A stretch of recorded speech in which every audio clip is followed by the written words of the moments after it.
Seja muito bem-vindo, seja muito bem-vinda. Hoje nós vamos tratar sobre a nossa segunda lição da nossa série de estudos. Eu gostaria que você abrisse a sua Bíblia, porque para o nosso estudo nós precisamos abrir a Bíblia. Amém? Vamos lá. Uma oração primeiramente. Deus, em nome de Jesus, Deus Pai, Deus Filho e Deus Espírito Santo, dá sabedoria, Senhor, a cada um de nós. Dá entendimento. Proporciona, ó Deus, discernimento. Para que nós possamos, ó Deus, compreender, entender, ó Deus, a sua palavra, o seu ensino. Em o nome de Jesus, nós oramos. Amém. Segundo de Timóteo, capítulo 3, versículos 14 a 17. Segunda carta do apóstolo Paulo a Timóteo, capítulo 3, versículos de 14 a 17, Novo Testamento. Versículo 14. Quanto a você, porém, permaneça nas coisas que aprendeu e das quais tem convicção, pois você sabe de quem o aprendeu. Porque desde criança você conhece as sagradas letras, que são capazes de torná-lo sábio para a salvação mediante a fé em Cristo Jesus. Toda a Escritura é inspirada por Deus e útil para o ensino, para a repreensão, para a correção e para a instrução na justiça. Para que o homem, ou seja, o ser humano, aqui homem é ser humano, de Deus, seja apto e plenamente preparado para toda boa obra. O nosso estudo de hoje é sobre a Bíblia. O que é a Bíblia? A Bíblia é uma coleção de 66 livros. Ela se divide em duas partes: Antigo Testamento, com 39 livros, e Novo Testamento, com 27 livros. A Bíblia é um registro dos atos de Deus, da sua manifestação na história, da história do seu povo. Um livro aberto que registra os atos do seu povo com seus respectivos acertos e erros. Um manual de conduta. A Bíblia é um manual de instrução que tem como finalidade, propósito, ensinar, repreender, corrigir e educar-nos para que possamos participar da grande família de Deus. Participar também do grande projeto de Deus em fazer novas todas as coisas. Elohim, o Deus Criador, começa em Gênesis capítulo 1, versículo 1, criando todas as coisas, e termina em Apocalipse, capítulo 21, versículo 5, tornando novas todas as coisas. Aquele que estava sentado no trono disse: estou fazendo novas todas as coisas. E acrescentou: escreva isto, pois estas palavras são verdadeiras e dignas de confiança. Apocalipse, capítulo 21, versículo 5. No Antigo Testamento, Yahvé é Deus, é Senhor. No Antigo Testamento foram registrados os acordos, as alianças, parcerias de Deus para com o seu povo. A palavra testamento vem do latim e significa acordo, aliança, pacto, parceria. Em Abrão, pela fé, conforme Gênesis capítulo 12, versículos de 1 a 9, e também Gênesis capítulo 17, nos versículos de 9 a 14. Fé. Em Moisés, libertação. Êxodo capítulo 3, versículos de 1 a 10. Libertação. Em Moisés, registro da lei. 10 mandamentos. Êxodo capítulo 20, versículos de 1 a 17. Os 10 mandamentos. O Novo Testamento é o nome dado ao conjunto de livros que registraram a nova aliança de Deus em Jesus Cristo para com o seu povo. No Antigo Testamento, o povo de Deus era formado pelos israelitas. Já no Novo Testamento, a nova aliança com o povo de Deus é formada por todos aqueles que escutam a mensagem do Evangelho de Jesus, Marcos capítulo 1, versículo 15, arrependam-se. O reino de Deus está próximo. Essas são as palavras de impacto, as palavras do Senhor Jesus Cristo. As pessoas que ouvem essa mensagem, as pessoas que ouvem o Senhor Jesus convidando, Mateus capítulo 11, versículos de 28 a 30, venham a mim todos que estão cansados e sobrecarregados, e eu vos aliviarei. Tomem sobre vós o meu jugo e aprendam de mim a instrução de Jesus. As pessoas que ouvem, aceitam o convite de Jesus Cristo, escutam essa palavra, conforme os capítulos 5, 6 e 7 do Sermão do Monte, e até inclusive eu recomendo que você leia estes capítulos no Evangelho de Mateus, capítulos 5, 6 e 7, é o Sermão do Monte. Essas pessoas ouvem essa palavra, essas pessoas aceitam essa palavra, essas pessoas se arrependem pela fé e creem em Cristo Jesus, e creem em Jesus Cristo como seu Salvador e Senhor. Jesus disse: o tempo é chegado, dizia ele, o reino de Deus está próximo. Arrependam-se e creiam nas boas novas. Marcos capítulo 1, versículo 15. Como eu disse, Jesus faz um convite. Venham a mim todos que estão cansados e sobrecarregados, e eu lhes darei descanso. Tomem sobre vocês o meu jugo e aprendam de mim, pois sou manso e humilde de coração, e vocês encontrarão descanso para as suas almas. Pois o meu jugo é suave e o meu fardo é leve. Mateus capítulo 11, versículos de 28 a 30. Mas Jesus também disse para nós: eu lhes asseguro, quem ouve a minha palavra e crê naquele que me enviou, tem a vida eterna e não será condenado, mas já passou da morte para a vida. João capítulo 5, versículo 24. Jesus disse: eu sou a ressurreição e a vida. Aquele que crê em mim, ainda que morra, viverá. E quem vive e crê em mim não morrerá eternamente. Você crê nisso? João capítulo 11, versículos 25 e 26. E a sua resposta proporciona vida. A sua resposta proporciona salvação. Portanto, a Bíblia é a nossa única regra de fé e prática. Através da Bíblia, nós conhecemos melhor a Deus, através da pessoa do Espírito Santo, que nos orienta, nos guia, nos dá sabedoria, discernimento para compreender melhor a revelação, a inspiração, a iluminação de Deus. O que é revelação? Na revelação, a iniciativa do plano de salvação é do próprio Deus. O ser humano é incapaz por si só, através de seus esforços, por maiores que sejam, em conhecer a Deus, se o próprio Deus não se revelar. Deus se revela à sua criação, expressando-se pela sua providência, manifestando-se assim a sua soberana vontade.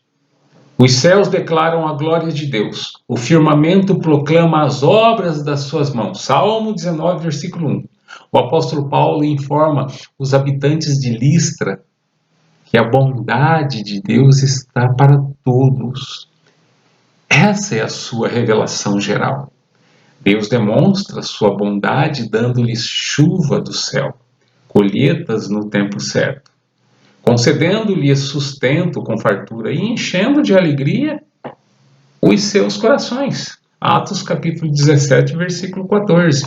Aos Romanos, o apóstolo Paulo também informa sobre a providência de Deus e a sua soberana vontade. Ele disse assim, Romanos capítulo 1, versículo 20.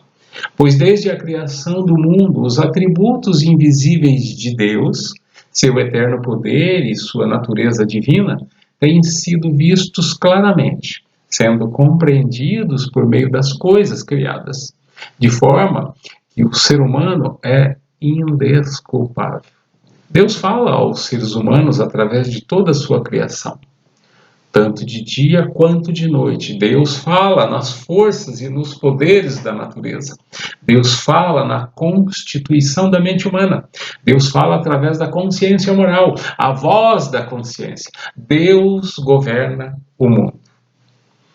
Esta é a revelação geral de Deus, perceptível a todo ser humano. E por isso Romanos capítulo 1, versículo 20, termina informando que essa revelação geral é suficiente para deixar o ser humano em condição indesculpável diante de Deus. Mas, porém, essa revelação ela é insuficiente para a salvação. Porque toda a criação foi afetada, contaminada totalmente pelo pecado. Ou seja, o ser humano foi atingido também espiritualmente, ficando em um estado de miséria total, ignorante em relação a Deus, embrutecido como um ser irracional. E assim sendo, ele não consegue compreender, entender a voz de Deus através da sua criação. Por isso, o plano de salvação de Deus inclui também a sua revelação especial, que tem como objetivo, finalidade, levar o pecador de volta ao Criador. O autor da carta aos Hebreus assim escreveu: Jesus Cristo é o Filho de Deus. Há muito tempo, Deus falou muitas vezes e de várias maneiras aos nossos antepassados, por meio dos profetas, mas nestes últimos dias falou-nos por meio do Filho, a quem constituiu o herdeiro de todas as coisas e por meio de quem fez o universo. Hebreus capítulo 1, versículos 1 e 2. As teofanias, ou seja, as manifestações e milagres de Deus, os aparecimentos de Deus no Antigo Testamento aos seus servos e profetas. Isto é chamado teofania no Antigo Testamento. A revelação especial de Deus ela é progressiva. Ela atinge o seu ápice em Jesus Cristo. Pois agora, no Novo Testamento, ela não é mais teofania, ela é epifania. Ela é a manifestação especial de Deus na pessoa do Filho, Jesus Cristo. Toda a grandeza da revelação de Deus está contida na Bíblia. Isso é revelação. E nós temos também inspiração. Entenda, Deus falou muitas vezes e de várias maneiras. E para preservação e propagação da verdade, contra a corrupção da carne e malícia de Satanás e do mundo, pediu o Senhor que as suas palavras fossem registradas e assim surgiu a Bíblia Sagrada, o livro inspirado pelo Espírito Santo. Foi o Espírito Santo que inspirou, fez lembrar o ser humano a que registrasse tudo o que fora transmitido pela tradição oral, ou seja, aquelas palavras que foram ditas e escrita em vários manuscritos, de forma que esse trabalho foi todo reunido. E quando o Espírito Santo inspira, significa dizer que ele levanta os seres humanos e os fazem registrar as palavras de Deus sem erros ou contradições. O apóstolo Pedro, inspirado pelo Espírito Santo de Deus, assim escreveu: antes de mais nada, saibam que nenhuma profecia da Escritura provém de interpretação pessoal, pois jamais a profecia teve origem na vontade humana. Mas homens, seres humanos, falaram da parte de Deus, impelidos, ou seja, movidos pelo Espírito Santo. Segundo de Pedro, segunda carta do apóstolo Pedro, capítulo 1, versículo 21. E o apóstolo Paulo, então, vai afirmar, conforme lemos no início do nosso estudo, 2 de Timóteo, capítulo 3, 16, segunda carta do apóstolo Paulo a Timóteo, capítulo 3, versículo 16, toda a Escritura é inspirada por Deus. Isso é uma afirmação. Alguns autores da Bíblia registraram ter recebido ordem direta de Deus para escrever. Êxodo capítulo 17, versículo 14. Êxodo capítulo 34, versículo 27, Números capítulo 33, versículo 2, Isaías capítulo 30, versículo 8, Jeremias capítulo 30, versículo 8, Jeremias capítulo 36, versículo 2. Deus, ele agiu segundo o seu desejo, segundo a sua vontade soberana, nos corações, ou seja, nas mentes dos autores, mas também os escritores tiveram um trabalho árduo em reunir todas as informações e relatos da tradição oral, ou seja, a tradição verbal daqueles que presenciaram, daqueles que viveram junto, daqueles que testemunharam, principalmente a rotina, o ministério de Jesus Cristo. Cremos que foi o trabalho do Espírito Santo guiar na escolha das palavras, na construção das frases sobre os fatos ocorridos, para que fossem corretamente registrados. Porém, o Espírito Santo respeitou também a cultura, o vocabulário, o estilo de cada um deles, em seu tempo, em seu contexto, em sua época em que viveram e foram escritos. Assim sendo, cada autor traz a marca do tempo em que vivia. Então, a divisão em capítulos e versículos na Bíblia ela foi feita bem mais tarde por especialistas judeus. Eles eram chamados massoretas, para que o sentido original das palavras fosse preservado nos idiomas em que foram escritos originalmente. O Antigo Testamento foi escrito em hebraico, o Novo Testamento em grego. A divisão da Bíblia em capítulos aconteceu somente no século XIII. A divisão da Bíblia em versículos ela vai acontecer no século XV. Os livros da Bíblia foram escritos por no mínimo 36 autores, em um período de aproximadamente 1.600 anos, com uma extraordinária harmonia entre todas as suas partes. Milhões e milhões de pessoas em todo o mundo têm sido transformadas através da leitura da Bíblia. E cada cristão, ao ler a Bíblia, sente Deus falando consigo. Tudo isso aponta para a evidência de que a Bíblia é realmente inspirada por Deus. A plena convicção desta inspiração divina é uma questão de fé e não de prova científica. Portanto, não somente a operação, a iluminação do Espírito Santo em nós é que nos proporciona a convicção de que a Bíblia é realmente a palavra de Deus. A Bíblia editada sobre a chancela da Igreja Católica tem 7 livros a mais que a Bíblia editada pelos evangélicos. Corrigindo aqui um pouquinho. Até o início do século XVI, não havia uma definição oficial sobre a situação desses livros. Alguns o aceitavam como inspirados, outros não.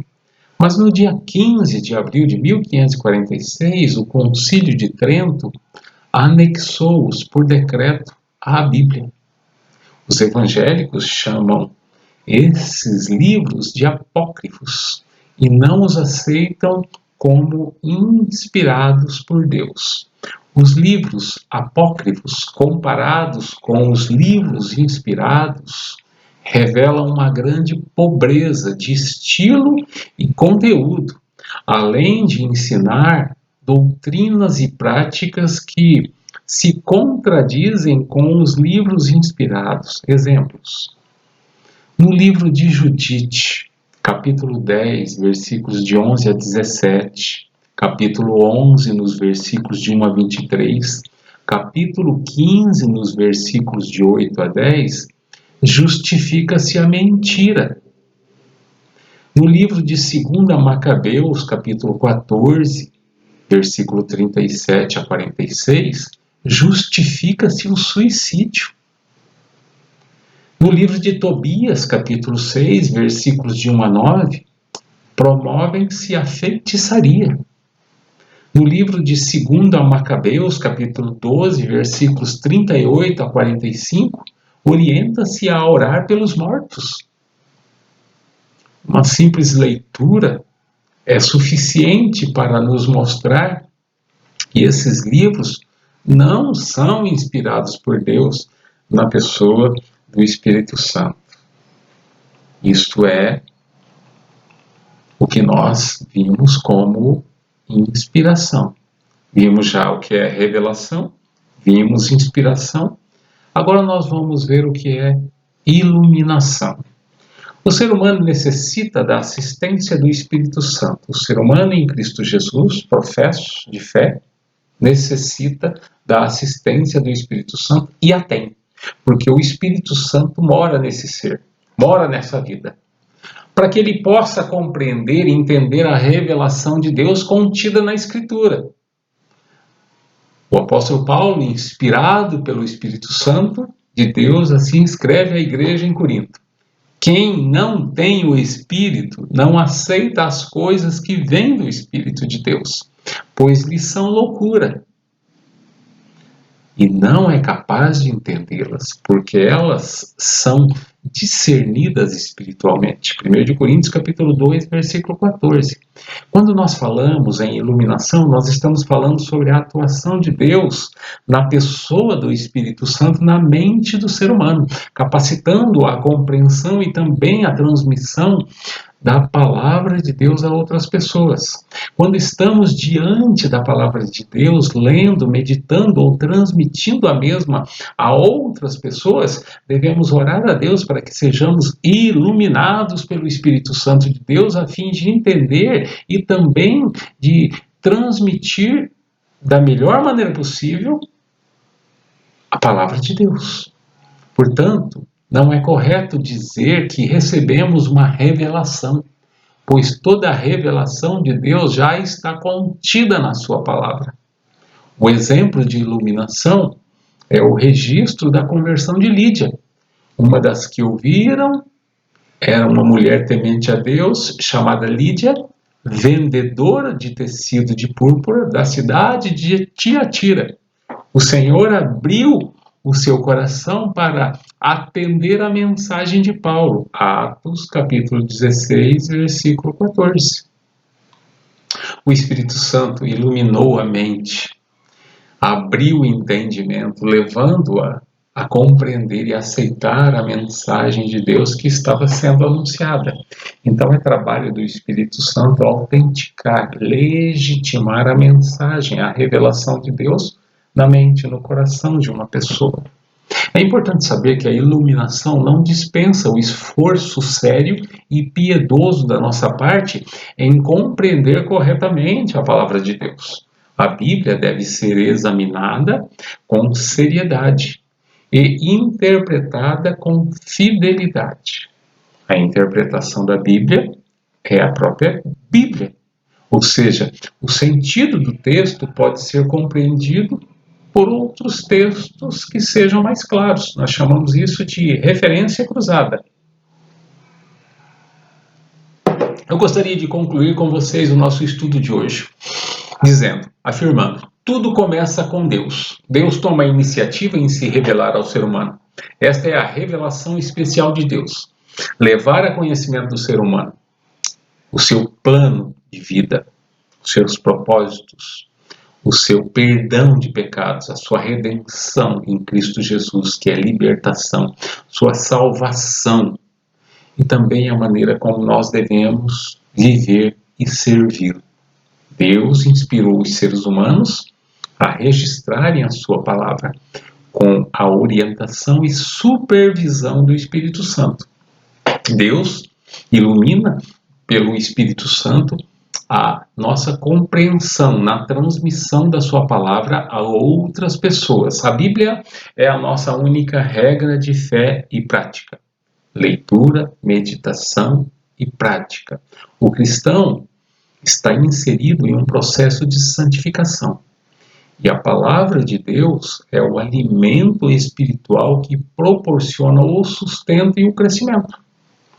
Todavia, como está escrito, olho nenhum viu, ouvido nenhum ouviu, mente nenhuma imaginou o que Deus preparou para aqueles que o amam. Versículo 10. 1 de Coríntios, capítulo 2, versículos 9 e 10. E o versículo 10 finaliza: mas Deus o revelou a nós por meio do Espírito. O Espírito sonda todas as coisas, até mesmo as coisas mais profundas de Deus.